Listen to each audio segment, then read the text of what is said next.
In triangle ABC, the tangent of angle CAB is equal to 22/7. And the altitude from A divides BC into segments of length 3 and 17. So what is the area of triangle ABC? So before we solve this problem, kailangan muna natin maintindihan kung ano yung pinaka-actual structure niya. So triangle ABC, so let's just draw points. So A, B, and C. Okay? So, triangle ABC daw. So, draw tayo ng random triangle. Connect natin. Okay? So, triangle ABC. And then, sabi, the altitude from A divides BC into segments of length 3 and 17. So, the altitude from A, so, let's draw a point here. Let's draw a line. Okay, and then this line must be perpendicular dito sa ating opposite side since it is an altitude.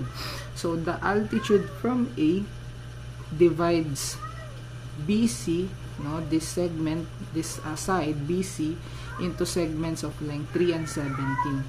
So this could be 3, this could be 17, this could be 17, this could be 3. We don't know. It doesn't matter because we're finding the area, and if you swap the measurements of these two segments, it will still produce the same area since the triangle will just be inverted. Okay, so let's just say this side is 3. Let's just say this side is 3. No, the length of this side is 3, and then the length of this side is 17. Now the problem says that the tangent of angle CAB is equal to 22/7. So asan ba yung angle CAB? So CAB. So angle CAB. So we're referring to this angle right here. Sabi yung tangent daw ng angle na yan is 22/7. Okay? So now let's analyze, no? This angle, no, let's name it theta. Okay, let's name it theta. And now, as you can see, if you analyze the structure, our angle theta, which is angle CAB, is the sum of two different angles, which is this and this one. Let's say the other side is angle alpha, and the other side is angle beta. Okay. So now we know that the angle theta is equal to angle alpha plus angle beta. Okay? And we know that the tangent of alpha plus beta, which is theta, which is angle CAB, is equal to 22/7. Okay? Now as you can see, we have an altitude here that is unknown, and let's label it as altitude H. So from here, so up to here, no, that's altitude H. Okay, let's name it altitude H. Okay, now this tangent of alpha plus beta, no, can be expressed as using the angle addition for tangent. So that formula is the tangent of A plus B is equal to tangent of A plus tangent of B over 1 minus tangent of A times tangent of B. So we can apply it here. No, let's replace this part with this part. So it would be the tangent of alpha plus the tangent of beta over 1 minus the tangent of alpha times the tangent of beta, which is equal to 22/7. Now, what do we know about tangent of alpha and tangent of beta? let's look at our original structure.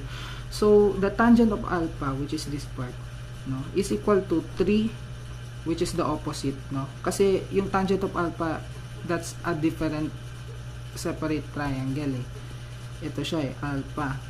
And then we have 3 here, and ito yung altitude natin, which is h. So meaning the tangent of alpha is equal to 3 over h. Similarly, if you look on the other side, we can draw another right triangle here. Ito naman si beta, diba? Si beta. Now this part is 17 and h din yung isang side niya. Meaning these two triangles, they share the same side. They share isang side na parehas sila. So dito naman yung tangent of beta, the tangent of beta is equal to 17 over h. Now that we know that tangent of alpha is equal to 3 over h and that the tangent of beta is equal to 17 over h, we can replace the tangent of alpha and tangent of beta in this equation, and then we can find the value of h. So let's replace it. So the tangent of alpha, that's 3 over h, plus the tangent of beta, which is 17 over h, over 1 minus 3 over h, which is the tangent of alpha, times 17 over h, which is the tangent of beta, which is equal to 22 over 7. Now for this part, let's just simplify this, no? So magiging 20 over h over h squared minus 51 over h squared. Okay? Kasi h times h, that's h squared times 1, so h squared minus 3 times 17 times yung denominator ng 1, which is 1, so 51. So since may minus, it would be negative. Then the denominator is h squared times h squared, h times h times 1, so that's just h squared, which is again equal to 22 over 7. And then we can simplify this further, so it would be 20 over h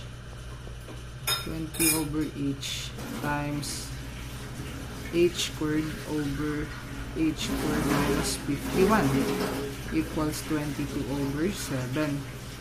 Now this one cancels out, so it would just be 20h over h squared minus 51, which is equal to 22 over 7. And then we can multiply both sides by h squared minus 51, so h squared minus 51, h squared minus 51, so this cancels out, so it would be 20h equals 22 over 7 times quantity h squared minus 51. We can multiply both sides by 7 to avoid this fraction, so it would be 140h equals 22 times h squared minus 51. And then let's divide both sides by 2 lang to simplify this. So it would be 70h equals 11 times quantity h squared minus 51. And then we can distribute the 11 sa loob. So it would be 70h, which is equal to 11h squared minus 561. 561. And then we can just arrange this and equate it to 0. So magiging 11h squared minus 70h minus 561 equals 0. Okay? So this quadratic equation, pwede nyo na itong ilagay sa calculator or you can factor it and solve it. So i-factor na lang natin. So the factor of 11h squared minus 70h minus 561 is 11h plus 50. Wait. 11h plus 51 times h minus 11 equals 0. And then equate mo yung parehas into 0. zero product property. So, yung isa, 11h plus 51 equals 0. And then, if you solve for h there, magiging negative 51 over 11. Height cannot be negative, so this solution is eliminated. Other one is h minus 11. H minus 11 equals 0. So, h is 11. So, this one is accepted. Meaning pala, no, yung height pala ng structure natin, no, this h value, this height right here, is 11.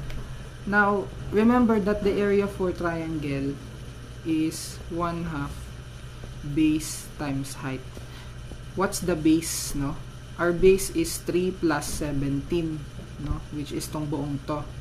So, 3 plus 17, that's 20. So, A equals 1/2 20 times what's our height? 11 yung nakuha natin. So, the answer is area is equal to 110. Okay? Kasi 1/2 times 20 times 11, that's 110. So, area is 110 units squared.